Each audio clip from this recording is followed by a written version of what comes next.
आहात त्या गोष्टीला. आता काही गोष्टी असतात, आता आपण लाड करताना मम्मी पप्पा कसे लाड करतात, आपण गालाला असे हात लावतो, असं करतो, असं करतात ना मम्मी पप्पा, किंवा असं करतात आपल्याला. मग हे काय आहे, हा गुड टच आहे, ह्याने आपल्याला काही त्रास नाही होणार. आलं का लक्षात? हा काय गुड टच आहे. असं कुणी हात लावलं, कुणी असं केलं तर हा नाही काय. पण कुणी तुम्हाला असं करत असेल, कुणी असं करत असेल तर हे अजिबात हात लावून घ्यायचं नाही कोणाचं. आई वडील असू दे, जवळचे कोणी असू दे, तर असं हात लावून घ्यायचा नाही. आपण शब्बाशकी देताना कसं करतोय, असं करतो किंवा असं करतो.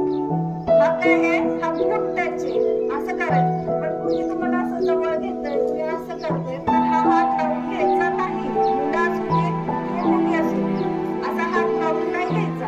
कुणी तुम्हाला असं जवळ घेतंय आणि कुणी असा हात लावतो तर नाही लावून घ्यायचं. फक्त इथपर्यंत असेल तर ठीक आहे, हा गुड टच आहे. पण कुणी तुम्हाला असा हात लावत असेल तर तो हात लावून घ्यायचा नाही. मुलांनी मुलींनी पुरुष आज कुणी असा खाली लावत असेल तर तो हात लावून घ्यायचा नाही कुणाचा.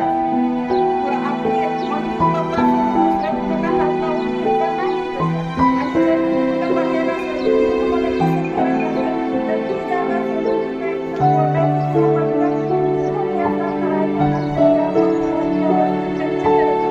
आणि जर तुम्ही कुठे बाहेर असाल, शाळेत असाल तर शिक्षकांकडे